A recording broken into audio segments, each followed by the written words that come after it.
एक 19 साल की बेटी को लड़कों की लत लग चुकी थी और इस बात का उसकी माँ को भी खबर थी और माँ उसका साथ दिया करती थी। अब जब माँ उसका साथ दिया करती है तो फिर बेटी ने माँ का भी एक प्रेमी बनवा डाला और अब तो दोस्तों दोनों माँ बेटी मस्ती किया करती। और फिर माँ और बेटी ने एक ऐसी प्लानिंग कर डाली।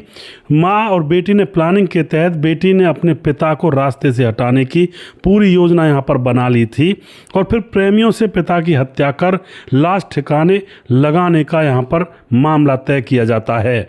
और फिर पुलिस जब इस मामले का खुलासा करती है तो पता चलता है कि एक 19 साल की लड़की के 5 प्रेमी थे, 5 लोगों के साथ घूमा करती थी और माँ के अलग थे। अब यहाँ पर दोस्तों यह घटना क्या थी और क्यों इन्होंने उस पिता की हत्या करवा दी थी दोनों ने मिलकर के, पूरी जानकारी यहाँ पर लेने वाले हैं। पूरा खानदान का खानदान ही यहाँ पर उजड़ जाता है। घर के अंदर कोई झाड़ू लगाने वाला तक नहीं रहता है। उस घर के अंदर आज घास उगी हुई है और वो खंडर नुमा मकान बन चुका है, जिस घर के अंदर एक परिवार हंसता खेलता था और सिर्फ एक हवस के चक्कर में। नमस्कार, मैं हूं सुदेश कुमार और तिरछी बात चैनल में आपका स्वागत है। यह घटना घटित होती है उत्तर प्रदेश का मेरठ लगता है। मेरठ के अंदर जानी खुर्द इलाका है और जानी खुर्द इलाके के अंदर 23 जून को एक सुभाष नाम का आदमी, जिसकी उम्र तकरीबन 50 साल थी, वह अपने खेतों पर काम करने के बाद वापस घर की तरफ लौट रहा था। तभी अचानक उसके पास कुछ बाइक आकर रुकती हैं और उन मोटरसाइकिलों पर लड़के बैठे हुए थे और दोस्तों वह फिर उसके ऊपर गोलियां चला देते हैं और उसके गले में गोली लग जाती है और यह वहीं पर मृत हो जाता है, वहीं पर ढेर हो जाता है सुभाष। और दोस्तों उसके बाद आस पड़ोस के खेतों में जो काम कर रहे थे लोग इसको उठा करके हॉस्पिटल ले जाते हैं। हॉस्पिटल में जाने पर पता चलता है कि इसकी तो मृत्यु हो चुकी है। अब यह मामला बहुत बड़ा था क्योंकि एक आदमी के ऊपर वार किया गया था और गोलियों से उसको भूना गया था। तो पुलिस तक यह बात पहुंचती है, पुलिस तुरंत छानबीन करने में जुट जाती है।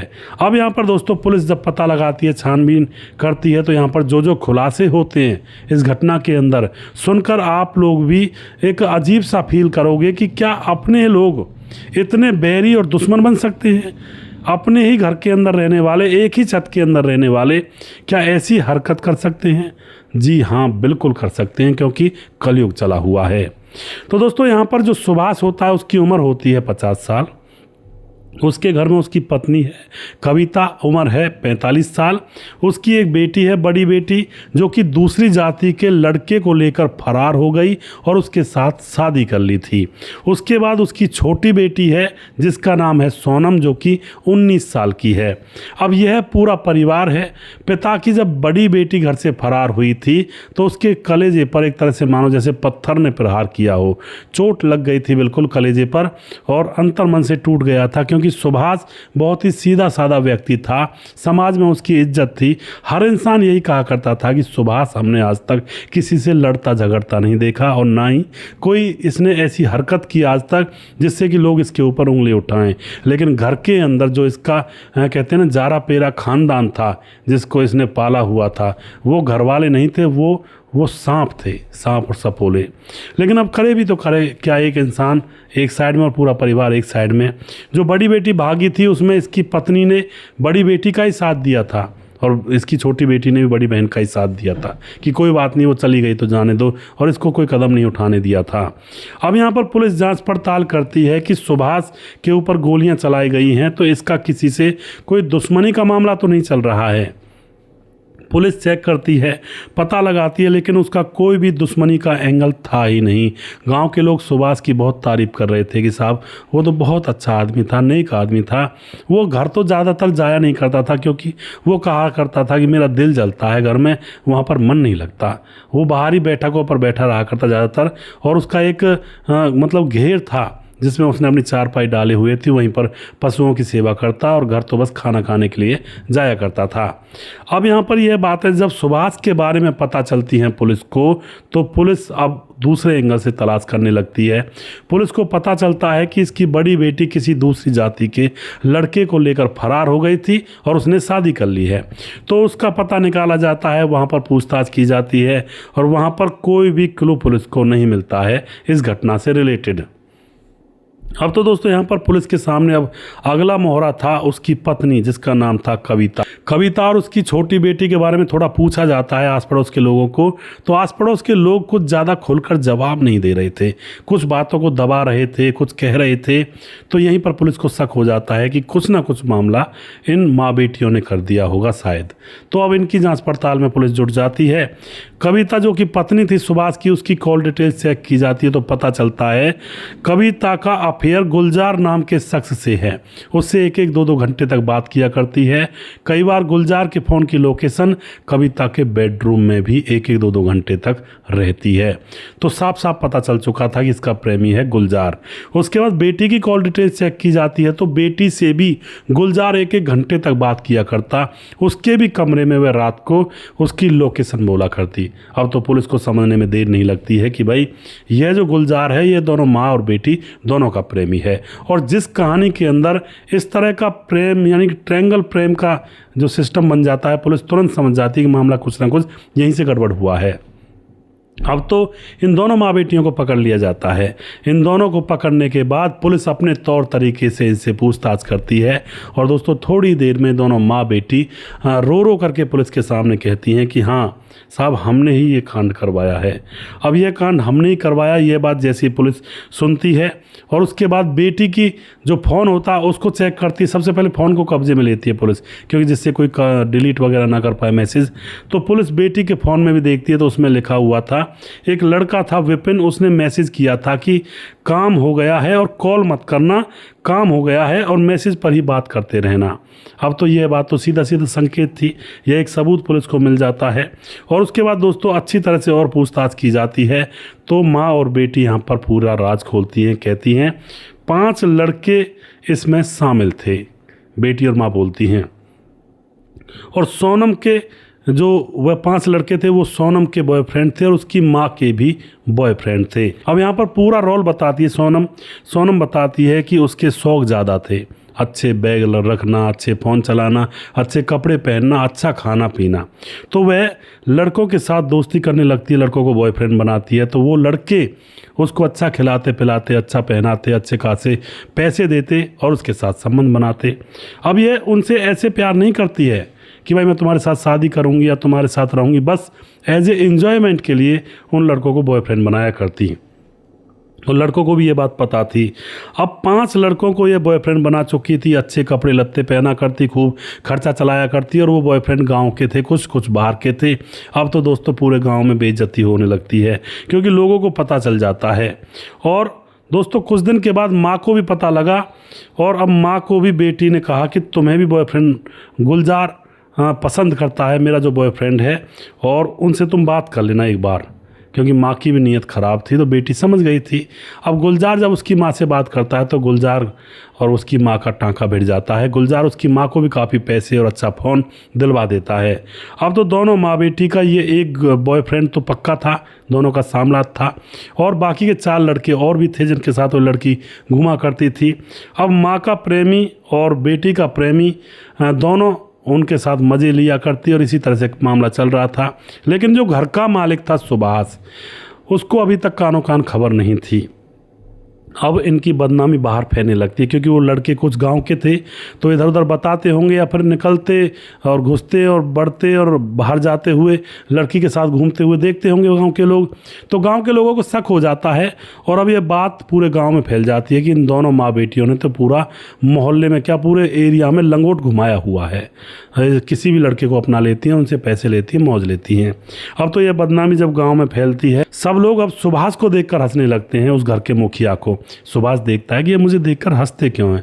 फिर सुभाष के किसी करीबी मित्र ने सुभाष के पास बैठकर उससे कहा कि देख गांव के लोग इसलिए हंसते हैं तुझसे तेरी बेटी ने और तेरी पत्नी ने पूरे गांव में लंगोट घुमा रखा है। यानी कि वो रुक ही नहीं रही हैं, वो मज़े से अपनी ज़िंदगी काट रही हैं। 5 बॉयफ्रेंड तो तेरी लड़की के हैं और एक बॉयफ्रेंड जो लड़की का ही है एक तेरी पत्नी का है। और तेरी पत्नी उन 5 बॉयफ्रेंडों के साथ जो उसकी बेटी के हैं उनके साथ भी मज़े लेती है। अब तो यह बात सुनने की देरी थी दोस्तों। जो सुभाष था उसके पाँव के नीचे से ज़मीन खिसक जाती है क्योंकि बचपन से लेकर आज तक उसने कोई ऐसा काम नहीं किया था जिससे बदनामी हो। लेकिन ये औरतें होती हैं, ये तो गोद बचा कर आती हैं। दूसरे गांव की आई थी पत्नी, गोद बचा कर आई थी, उसके ऊपर उसका कैसे जोर चल सकता था। और उसने अपनी बेटी को भी ऐसी शिक्षा दी, दोनों बेटियों को। अब तो यहाँ पर सुभाष अंतर मन से टूट जाता है। घर जाकर के अपनी बेटी और अपनी पत्नी के ऊपर लगाम लगा देता है कि अब से मेरे हिसाब से तुम लोग रहोगे। और वहीं जाकर सोने लगता है घर के अंदर ही, और उनका निगरानी करने लगता है कि कोई बाहर ना जाए। अब तो माँ और बेटी दोनों परेशान, क्योंकि अब तक तो सेजें सजाई जाया करती थी, बड़े मज़े लिए जाया करते थे, दारू बियर भी पी जाया करती थी, और खूब एंजॉयमेंट रात भर चला करता, कई बार चित्रहार, और कई बार सुबह तक चला करता हुआ चित्रहार। लेकिन अब चित्रहार चलना बंद हो जाता है। अब तो यहाँ पर माँ और बेटी दोनों प्लानिंग करती हैं कि ये तो बड़ी गड़बड़ हो गई, हमारी जो मज़े हैं मज़े में खलल पड़ रही है। अब दोनों माँ बेटी प्लानिंग करती हैं, अपने बॉयफ्रेंड से बात करती हैं, पांचों के पांचों से, और फिर प्लानिंग कर दी जाती है बाप को रास्ते से हटाने की। अब ये अपने बॉयफ्रेंड के पास फ़ोन करके कहती हैं दूसरे दिन कि आज हमारा बाप वहाँ जाएगा खेतों पर, और रास्ते में काम तमाम कर देना। और वही बात होती है, सुभाष अपने खेतों पर जाता है कुछ काम करने के लिए, क्योंकि माँ बेटी तो खेतों पर जाया नहीं करती थी, वो तो बस मज़े लेने के चक्कर में पड़ी थी खेतों की। और भैंस ढोर जो होते हैं, चौपे जिनको पशु बोलते हैं, जिनसे दूध वगैरह निकालते हैं, भैंस हैं, गाय हैं, खेती बाड़ी का काम और चारा लेकर आना, उसको कुट्टी काटना और भैंसों को खिलाना, ये सब सुभाष अकेला किया करता था। अब सुभाष खेतों से काम करके वापस लौट रहा था, तभी ये दोनों माँ बेटी खबर देती थी अपने प्रेमियों को, और बाइकों पर ढाटा लगा करके, यानी कि चेहरे पर मुखौटा लगा करके या मास्क लगा करके वह लोग वहाँ पर बाइक लेकर पहुँच जाते हैं, और सीधा जाने के बाद सुभाष के ऊपर गोलियों से फायरिंग कर देते हैं। एक गोली उसके गले में लगती है, वह तुरंत वहीं मौके पर उसकी मृत्यु हो जाती है, और वह लोग फिर वहाँ से भाग जाते हैं। फिर उनमें से एक लड़का कहता है कि आप बल कॉल मत करना, जो लड़की सोनम होती है उससे कहता है व्हाट्सएप पर कॉल मत करना, कॉल ट्रेस हो जाएगी, व्हाट्सएप पर बात कर लेना, काम हो गया है पूरी कंप्लीट तरीके से, और अब हमारे बीच का कांटा निकल गया है। इस तरह से दोस्तों यह बात भी यहाँ पर बहुत सारी और चीज़ें भी पकड़ी जाती हैं, उनके गंदे वीडियो भी थे फ़ोन में। अब ये दोनों माँ बेटी को अरेस्ट करके जेल भेज दिया जाता है। घर के अंदर जो सुभाष था, उसकी पत्नी थी, छोटी बेटी थी, हरा भरा परिवार था, अगर ढंग से चलते तो आज उस घर के अंदर कोई रहने वाला तक नहीं है, कोई झाड़ू लगाने वाला तक नहीं है। उस घर के अंदर घास उगती है और वो घर खंडर के जैसा लगता है, क्योंकि दोस्तों उसके जितने भी सदस्य थे, जो सुभाष था उसकी मौत हो चुकी है, और जो ये माँ बेटी थी ये जेल में रहेंगी, और वह जो लड़के थे वो भी गिरफ्तार कर लिए जाते हैं, उनको भी जेल में ठूस दिया जाता है। तो इस तरह से दोस्तों, इसीलिए मैं बार बार कहता हूँ, अवैध संबंधों का नतीजा बड़ा ही भयावह और बड़ा ही खतरनाक होता है। शुरुआत में भले ही आपको ना लगे, शुरुआत में बड़े मज़े आते हैं इस काम में, और शुरुआत में लगता है कि सब झूठ बोलते हैं, अवैध संबंधों से ये हो जाएगा वो हो जाएगा, हमारा तो किसी को पता ही नहीं चलेगा, हम तो इस तरह से कर देंगे। लेकिन यह मन का भ्रम है, यह सब मोह माया है। जब भेद खुलता है या जब दबाव पड़ता है ना, सारी हेकड़ी निकल जाती है, और सारे मज़े जितने लिए गए थे अब तक, वो सारे मज़े निकलने लगते हैं एक एक करके, और फिर ज़िंदगी बर्बाद हो जाती है जेलों के कमरों के अंदर। वहाँ पर लोग पड़े रहते हैं, वहीं पर रहना, और वहाँ पर लकड़ी की पट्टी होती हैं, और वहाँ पर जो पत्थर की स्लैब होती है उन पर सोना होता है। कच्ची दाल का पानी मिलता है, दाल तो होती नहीं उसमें पानी होता है। रोटियाँ बिल्कुल कच्ची होती हैं, और उसमें रोटियों में कभी कभी तो ऐसा होता है रेती वगैरह भी होती है उसमें, और उस पानी को रोटियों से खाना, मतलब इतना बुरा हाल होता है। कई बार जब हम बात करते हैं किसी से जो इस परिस्थिति के बारे में जानता हो तो पता लगता है। तो इस तरह से दोस्तों इस परिवार का अंत हो गया। आप क्या कहना चाहते हो, अपनी राय कमेंट बॉक्स में लिख सकते हैं और लोगों के साथ शेयर कर सकते हैं।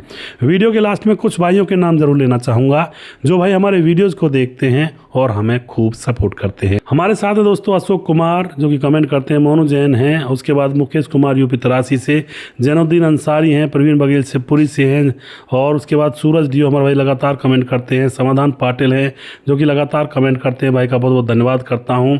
उसके बाद राम मोहम्मद यासीन लाहौर पाकिस्तान से हैं, राधे श्याम शर्मा सिरसी जयपुर राजस्थान से हैं। राजकिशोर चौरसिया महाबलेश्वर महाराष्ट्र से हैं। सुजीत कुमार हमारे भाई कमेंट करते हैं।